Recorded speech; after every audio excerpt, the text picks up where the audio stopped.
This is Lenny from Indivisible Illinois, and we are live streaming on Facebook, on Indivisible Illinois Facebook.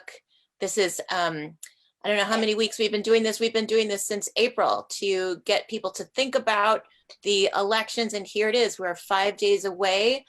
We know that we've been advocating for a vote by mail, and we have millions of people who have voted across the nation already. In Chicago and across Illinois, there are many people who applied for a mail-in ballot and have yet to return them. We are pleading with you, please drop off your vote by mail ballot into a secured drop box or at your election authority. We're going to hear from Rose Colacino later from Rose, who's going to talk about our Indivisible Illinois statewide strategy to get out the vote. And we're also going to hear from the coordinated campaign in Wisconsin, Heba Mohammad, who's been with us every week for many months now. But right now we are getting ready. We have almost 20 people on the call, and we are so excited to phone bank. Again, there are phone banks every day now until election day, because we want to do the three things that we said we were going to do at the beginning when we formed our indivisible groups, which is to hold the House, flip the Senate, and to fire Donald Trump. And we know what it takes to do this. It takes voter contact. And we are in the middle of a pandemic, and we can't be there, or we don't want to be there in person canvassing. So the next best thing is phone banking. And we know that phone banking can increase voter turnout by up to 6%. So thank you for all of you for joining us on this Zoom call today. We're super excited right now, though, to have a very special guest speaker, Lieutenant Governor Juliana Stratton. And I was just saying that we don't cross paths much, but the last time I saw her was at the Women's March in Chicago, and she was talking to my daughter. My daughter is 16. She still cannot vote yet, but Lieutenant Governor Stratton was saying, you know, we are going to fight for you. And they have been fighting for us at the state level, Juliana Stratton and also JB Pritzker. We know what we need to do. We need to vote. We need to pass a fair tax. At this time, I want to pass it on to Juliana Stratton. We are so grateful to have you here. Well, good evening, everyone. And thank you, Lenny, for that warm introduction. And I'm so excited to join Indivisible Illinois as we push to the finish line. The energy that you are all bringing to this election is indeed a powerful force. And I applaud all of you for everything that you're doing to get the vote out here in Illinois, in the midst of a pandemic, no less. You know, it's going to take all of us working together to make the blue wave a reality and to elect Joe Biden and Kamala Harris as the next president and vice president of the United States. November 3rd is just 6 days away. And I know that you don't need me to tell you what's at stake in this election. The Trump presidency has taken us down a perilous path. Many of us were scared on election day 4 years ago, only to realize that we were not scared enough. Our country is in turmoil and our democracy is under siege. We are facing a public health crisis, an economic crisis, systemic racism, and the climate crisis all simultaneously. And we have a president who has no plan and refuses to demonstrate any semblance of leadership.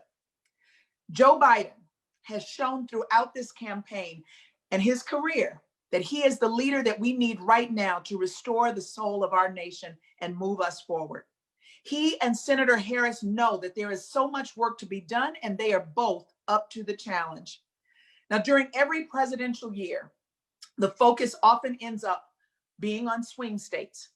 We pay close attention to what's happening in Wisconsin, in Michigan, Ohio, Pennsylvania, and other states, knowing that Illinois is considered a safe blue state.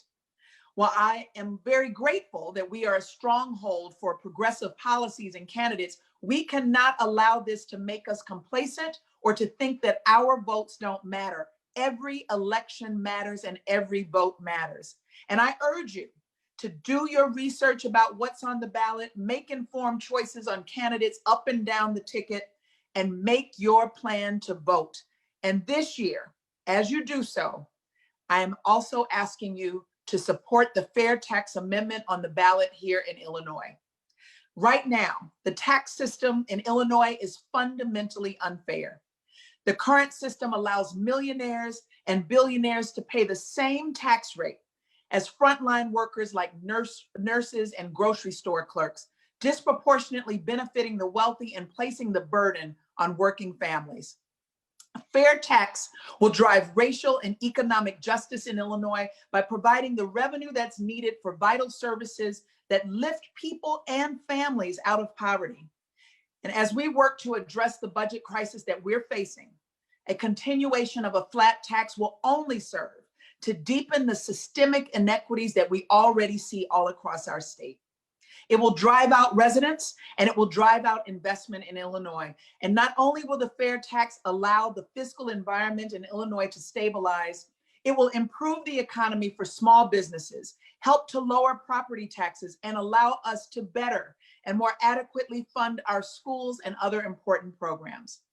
Through fiscal policy change like the fair tax, we can ensure that all communities in Illinois are given the opportunity to thrive. And under the Fair Tax Amendment, 97% of Illinoisans will receive a tax cut, and only those that are making over $250,000 a year will pay more. Here's the bottom line. When you have billionaires spending millions of dollars to try to kill the Fair Tax Amendment, that should tell you something. And what it tells me is that they know that this will benefit communities of color and women and working class families. So we need you, all of us really, to give them a rude awakening by making sure that our votes and our voices carry more power than their millions and millions of dollars. We must vote yes for the fair tax and let them know, in the name of justice and in the name of equity, that we need a fair tax now. I want to thank you for having me this evening. Governor Pritzker and I are so proud of your commitment and the amazing work that you have done and down all throughout the ballot, but certainly up and down the ballot this election. So now let's go to work and get out the vote. Thank you, everyone.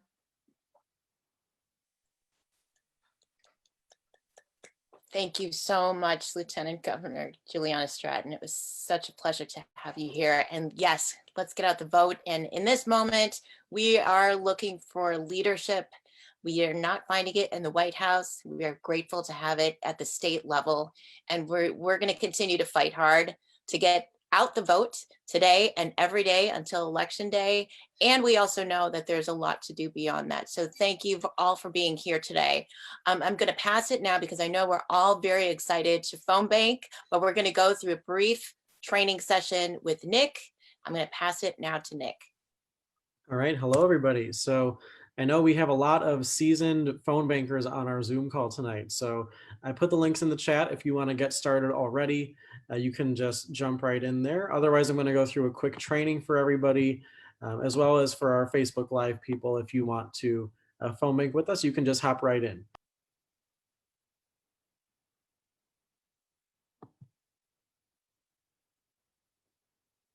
All right, everybody. So it is 7:50.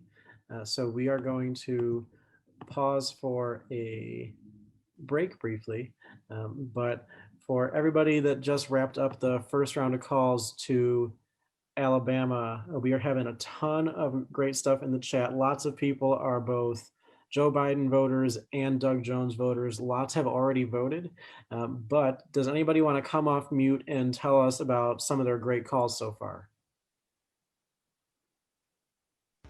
So I had for the first time an experience where I was talking to an undecided voter and I told them why I was supporting Biden and giving him a little twist.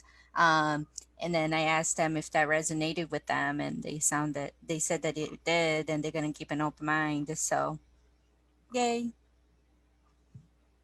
And bingo for the first time.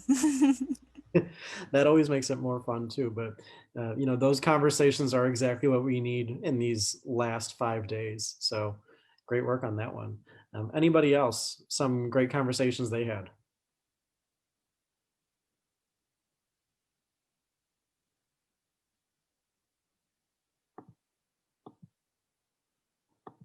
I think we might still have people on calls too. Well, I'm going to turn it to Rose because I know we got some more updates for everybody. So Rose, you can take it away.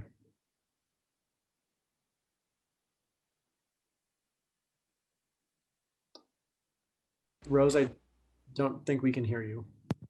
How's that? There we go. We're good. Better? Yes, it's the actual putting the plug into the machine tightly problem. Okay, yes. Thanks for letting me know. So as I was saying, I will try to be as quick as possible because I know you want to get back to your calls, but we've been on these calls for 8 months or so, and just want to make some remarks. And before I make my own remarks, I want to take this opportunity to invite Heba Mohammad. Heba has been working hard for us for such a long time. She is with the Wisconsin Democrats and the Biden campaign. She's the digital director. And we all know and have been talking about for many years now what a critical state Wisconsin is, as well as Alabama. So at this point, I think it's going to be one of the last times, Heba, I am going to turn it over to you. I can't wait to hear your remarks about how we're going to win in Wisconsin. Thank you so much, Rose. Wow, I thought I would be emotional by the end of this, not at the start of my remarks. So thank you for that. I'm really excited to be here with you all for, you're right, what is perhaps the last time that we will be on this call together ahead of the election. For folks who I haven't met before, my name is Heba. I'm the digital organizing director for the Wisconsin Coordinated Campaign. And it has been a long road to get here, but we are effectively 4 days away from Election Day now. We have a lot of work ahead of us, work that I know we will all rise to meet the challenge of this. And it's going to be the same strategy that we have been using for months now and that we found to be highly effective. We are going to reach voters where they're at through multiple avenues, and we're going to have help from all of our wonderful allies in Wisconsin, our volunteers who have been here through several election cycles at this point, and also our friends all over the country who have also been with us for several elections. We're going to talk to voters. We're going to give them the information they need as early voting wraps up across the state, and to make sure that come Election Day, they know where to go, they know what the requirements are, and how to reach out for help if something comes up and they don't know where to turn. So the calls that we're making are going to be great. We are doing texting as well. We're very fortunate that our texting capacity is full now. So looking forward to working with our texters on that. And the last piece that I'll mention is something that I've brought up before, but relational organizing is going to be more important than ever in these last 4 days. If you haven't already used the Vote Joe app, I would encourage you to go to the App Store and download it, or text app to 30330. This is a tool that we have been using in Wisconsin for a while now and will enable us to identify who hasn't voted yet in our contacts and to reach out to them to say, hey, how can I help you vote? How can I help you make a plan? We know that that personal touch is going to, in a lot of cases, we've seen relational increased turnout by 8.3%. And we know that we have won and lost elections by smaller margins than that. So if you have friends in Wisconsin, if you have friends in any battleground states, I know that Vote Joe will have national campaigns that are already up right now. So it will help you identify your friends in those states who have yet to vote so that you can reach out to them and have that conversation. At this point, I don't want to say that we're on autopilot, but we know what we're doing. We know what needs to get done. We've been doing it for months. And so I'm not here to tell you anything new other than we have a link in the chat, a link that will go in the Facebook comments so that you can sign up to help us in these vital few days as we are working toward the end of the election here. I don't want to, predict anything, but I will say that I'm very proud of the work that we've all done together. And this has been the best campaign, hands down, that Wisconsin has seen in a very long time, and perhaps the country has seen in a very long time. And it's in thanks, in large part, to many of you and the work that you've been doing. So that is what I will say. This is not the final time. We will celebrate together, and we'll continue to do great work together for Wisconsin, for Illinois, and for this country. So thank you, everybody. Impressed that I didn't start crying. So that's probably a good sign of things to come, but really glad to be here with you on this last call before Election Day. Thank you. I will cry for you, Heba. No problem, at the drop of a hat. And I just want to tell everybody what a warm, engaging champion this woman is. her elegance, her ability to be so articulate at every moment at the end of a tiring phone bank shift. I don't even lead them, I just participate and I can barely speak. So Heba, it's just been an honor to get to know you, and you're not going to get away from me. Wherever you go, it's going to be somewhere important. Thank you. Thank you for everything. History is riding on your shoulders, and I couldn't have think of anybody's shoulders better than yours. So thank you for everything that you're doing. My remarks, I want to tell those of you that are not familiar with me, I'm the Indivisible 2020 coordinator. I've been working hard in that very important state of Wisconsin, mainly for the last couple of years, as well on as well as the voting plan for Indivisible Illinois. And I want to give you some stats. First of all, these are stats that always encourage me, that I check almost daily. So we have 80 million total early votes so far in America. And that certainly gives me energy and encouragement. As far as Illinois, these numbers are hot off the press practically. And they come from our friend Jonathan Rogoff, who has developed, along with Sarah W., an amazing, amazing website. It is VirusFreeVotingILLINOIS.org. Please check it out and spread the word on that. So our Illinois numbers right now, 2.8 million Illinois residents, 33% have already voted. That's outstanding. 1.4 million, 60% have returned their mail-in ballots. Not 100, but we're getting there. I think 60% is a darn good number. And as Lenny mentioned, I want to briefly share with you our strategy. So, of course, if you have not returned your mail-in ballot, do it. Do it as quickly as you can. As we've stated all over the country, let's get it in. We are being advised, as Tracy mentioned, by Eric Holder, by many very esteemed people and organizations. Let's not use the mailbox right now. Let's use those secure drop boxes. If your location does not have a drop box, you can most likely drop it off at your election clerk's office. Early voting is the way to go right now. Understand people might not be able to vote until the 3rd, but if at all possible, do early vote, wear your mask, practice social distancing, bring your own pen. And in most cases, at least in Illinois, a lot of the places, you're voting on a machine if you're voting early. And I just ask everyone, if you're voting on a machine, it's a little tiring, but check things out. Make sure everything on the screen, when you review it, matches what you voted for. Biden, Harris, Kim Foxx, fair tax. And then at the very end, we have something in Cook County called new ballot marking devices. You will get a ballot paper receipt. Check it again, just make sure. And I can assure you, we had cybersecurity experts on our call last night. Problems happen, mistakes, sometimes innocent, sometimes not. So do check your choices. It takes long, but get comfortable and check your choices.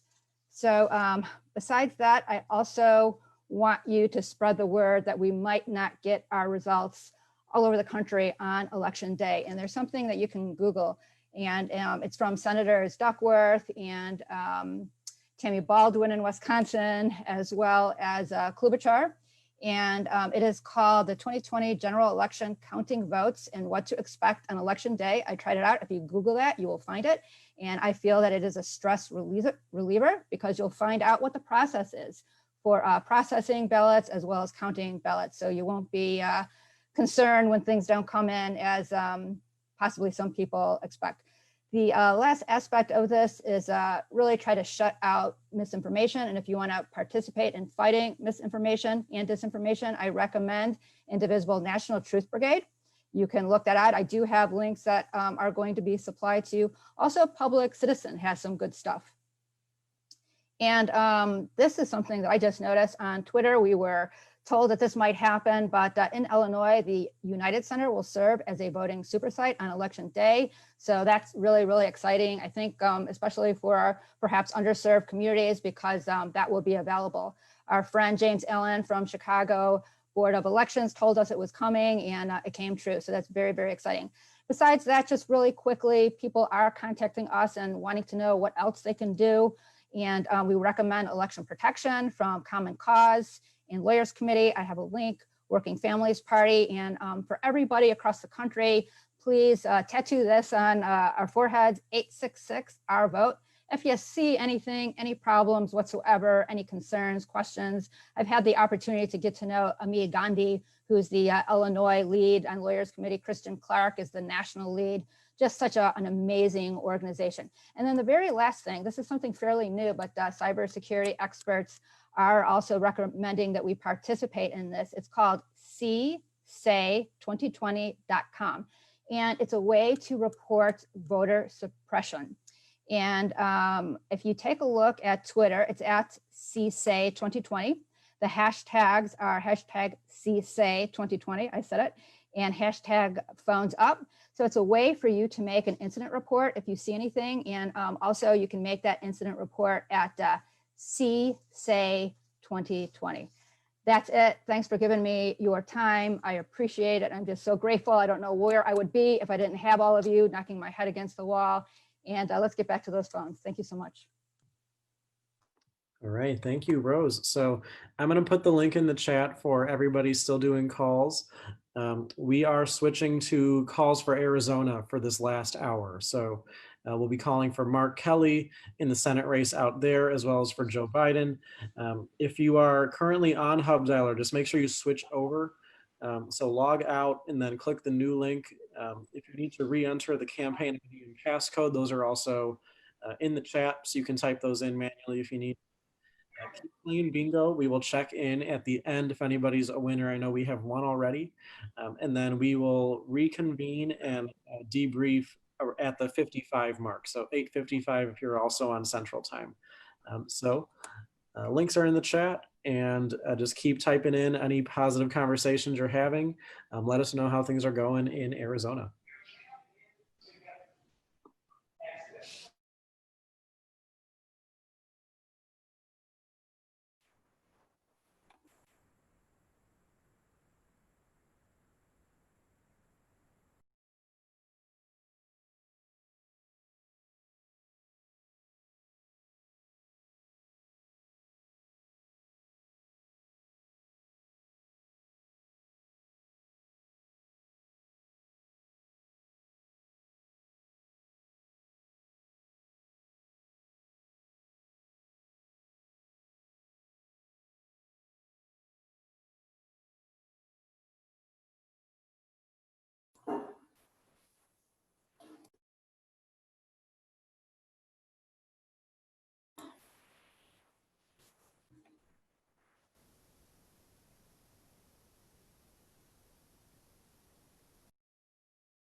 method.